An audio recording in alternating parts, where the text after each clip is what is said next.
resistance have arrived in Promised Neverland Chapter 69, and I don't know, I'm not gonna admit, I'm a little bit fatigued with getting swerved. Well, not really, and that's the thing about Promised Neverland. The whole point of it is to have the suspense and keep you hanging on to a thread, but they got us twice this week. Twice, because I thought I was gonna see Norman, and I thought I was gonna see William Minerva, and Shirai just gave me a big ass nope at the end of this chapter and in the middle, because we found out that the first character that we saw here at Goldie Pond, her name is Violet, which I already kind of figured it was a girl.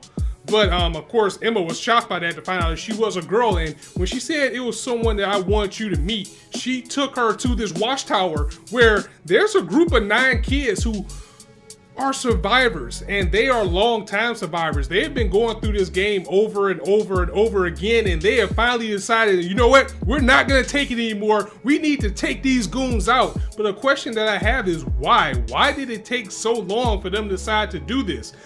Now, these high-class demons that they're going against, they provide these kids with weapons, so they give them the means to try to stop them, but they haven't been able to. And maybe that fight has just been too hard, and maybe, you know, maybe it's just shonen tropes coming in that now that Emma's there, that now that gave them the inspiration to want to try to, you know, take over, because I would think if they've been there this long, they should have tried to escape.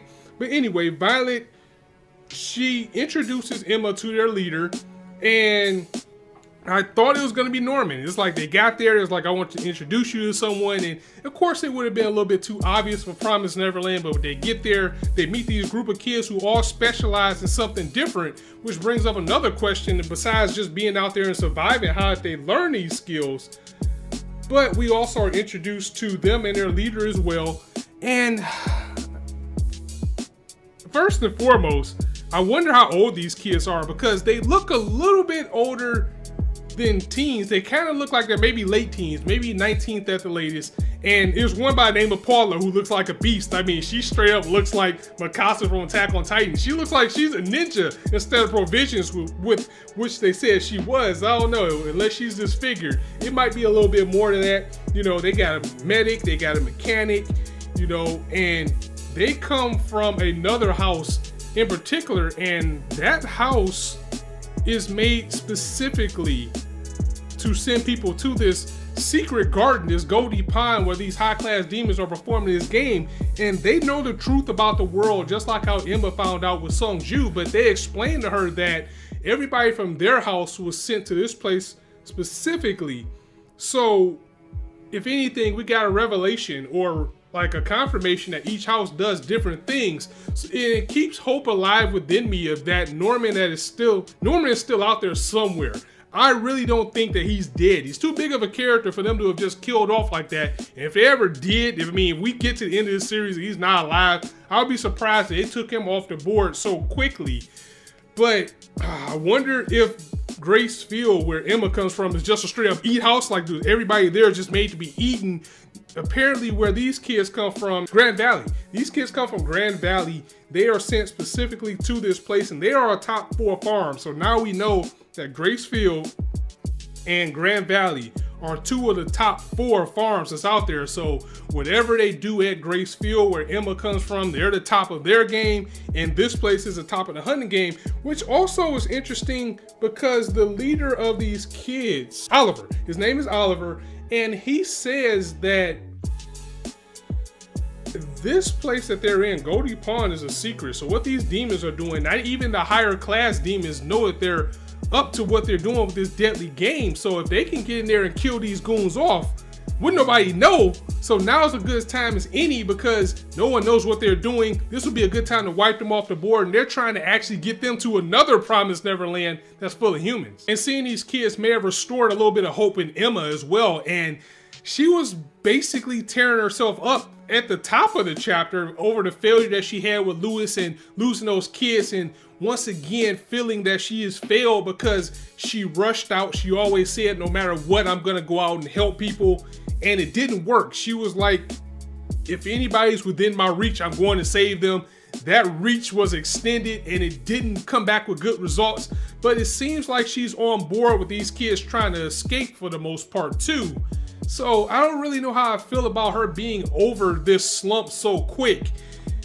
Almost within pages, but at the same time, we can't have her sulking around. If anything, again, now that this resistance is here, this opens up a possibility that I thought of way long ago, maybe even the early chapters of this series, that one day she might actually be the leader herself, or she's going to be the leader of some type of resistance at some point in this series, whether we get a time skip or we're going to see it grow progressively. And on to the second swerve that we got in this chapter. I thought this was going to be William Minerva, but we found out these kids are actually working for someone else. So, you know, I was like, yeah, okay. And it was like, you know, we listen to this guy. We are his eyes and ears out here. He tells us what to do. I'm like, all right, William Minerva, let's go. Let's end 2017 hype. They're like, no, it's not William Minerva. But who it actually is Lucas. And if you remember right, Lucas was one of the people that was scribbled on the wall back in the safe house with no name, somebody that he thought was dead. So I like how this arc that we're in right now with Lewis and these high-class elite demon hunters are just building and building and building for no name to actually get there, because it's so much for him to find out once he gets there. I'm pretty sure he wants revenge on Lewis, and I wonder how he's gonna feel about knowing that Lucas was alive. Like, did he already know he was alive? Maybe he just chickened out and ran away and left everybody. We don't know this man's story, and with his mental state right now, you really don't know what to believe.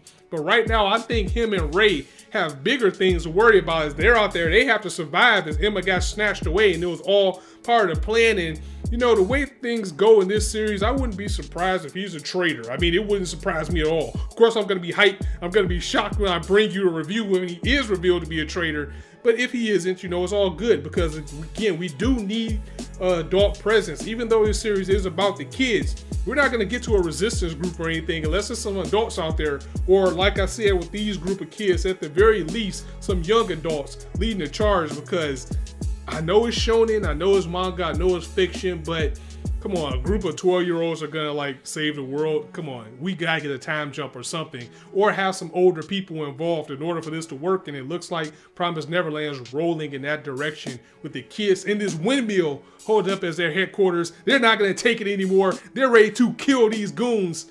And for the most part, we don't know how Emma feels, but it seems like she's okay with it. So guys, I'm gonna go ahead and get up out of here. A fantastic way for Promised Neverland to end the year for the second year straight. Well, maybe 1 year, because it's like chapter 69, even though it started late last year. But you know what I'm saying.